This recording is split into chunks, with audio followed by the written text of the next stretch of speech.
When you asked me to take the lead at EPA 1 year ago, you asked me to do 3 things: continue to clean up the air, continue to clean up the water, and continue to provide regulatory relief to keep the economy growing.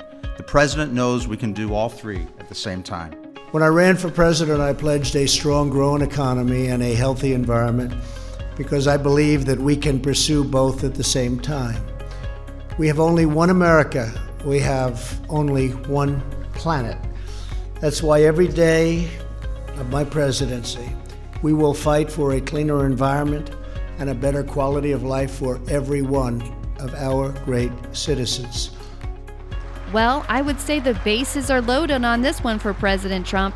Most of us, from listening to the many environmental soothsayers, may think things are pretty bad, and we probably only have a few short years left before a total planetary meltdown.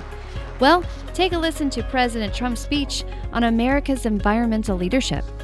In addition to clean air and clean water, that means being good stewards of our public lands, prioritizing cleanup of polluted lands that threaten our most vulnerable citizens and threaten them very dearly, and implementing pro-growth policies to unlock innovation and new technologies which improve American life and America's environment. So important.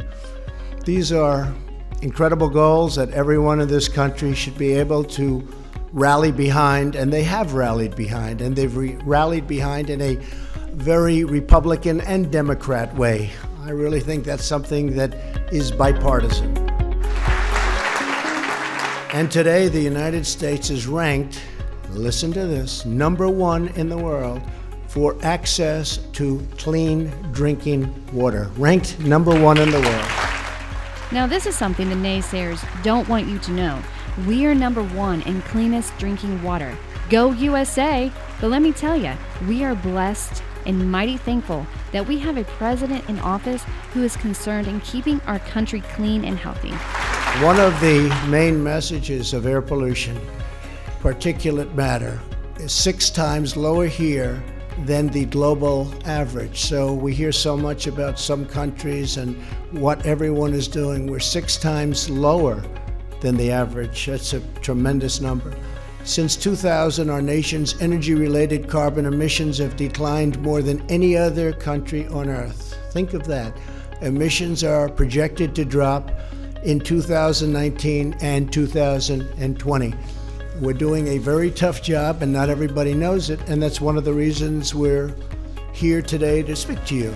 Every single one of the signatories to the Paris Climate Accord lags behind America in overall emissions reductions. Who would think that is possible? For this reason, in my first year in office, I withdrew the United States from the unfair, ineffective, and very, very expensive Paris Climate Accord. Maybe we need more environmental report cards. Sure clears the air.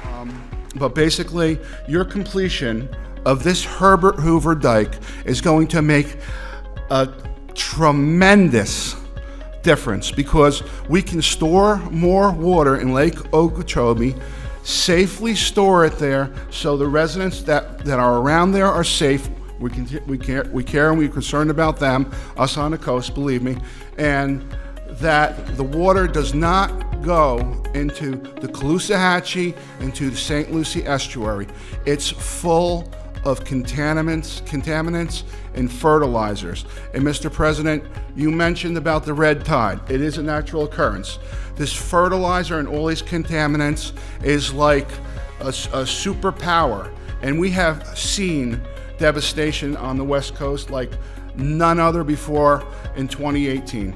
So, I mean, I'm just so grateful for all the work you're doing, sir, and everything in the Everglades restoration.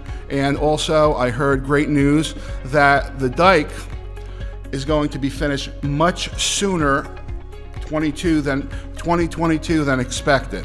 So, I personally want to thank you because this year they're not dumping, our businesses are doing better. My wife don't yell at me as much. Well, that always happens. So, thank you for everything you're doing, sir. I speak for so many people. You bring my heart to warmth. for everything you're doing and all the way around. I don't know about you, but the Green New Deal sounds like the Great New Debt. If you ask me, I think our president has a better solution. The bases are covered.